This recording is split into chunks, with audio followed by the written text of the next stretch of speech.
지금은 전 세계 어디서나 볼 수 있는 빨간색 KFC 간판.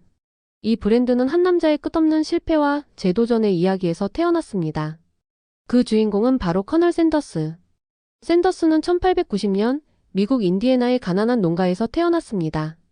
아버지가 일찍 세상을 떠나면서 6살부터 요리를 시작해야 했죠. 학교는 중퇴했고 기관사, 보험판매원, 변호사, 주유소 운영자 등 평생 10개가 넘는 직업을 전전했습니다.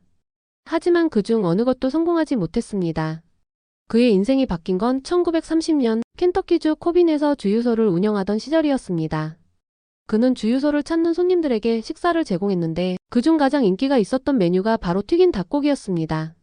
하지만 평화는 오래가지 않았습니다.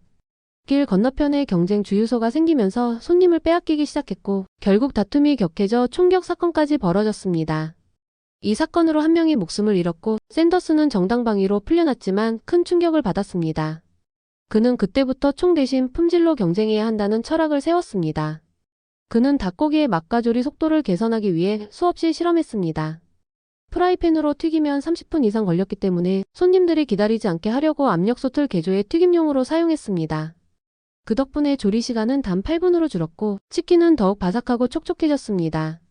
이것이 훗날 세계 최초의 압력 튀김기 방식이 되었고 KFC의 상징이 된 조리 기술 혁신의 시작이었습니다.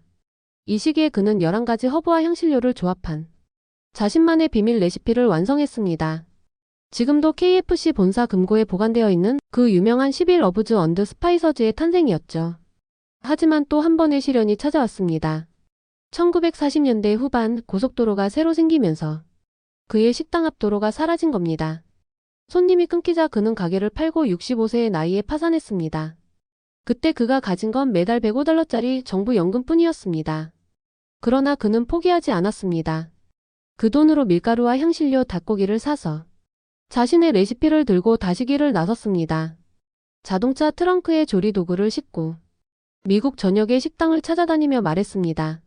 제 레시피로 닭을 한번 튀겨보시겠습니까? 대부분의 식당 주인들은 그를 거절했습니다. 그가 직접 밝히기로는 수백 번 이상 거절당했다고 합니다. 하지만 그는 멈추지 않았습니다. 결국 1952년 유타주 솔트레이크시티의 식당 주인 피트 하먼이 그의 제안을 받아들입니다.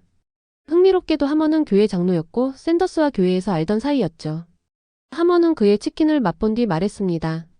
이건 그냥 프라이드 치킨이 아니라 켄터키에서 온 맛이에요. 그 말에서 탄생한 이름이 바로 켄터키 프라이드 치킨.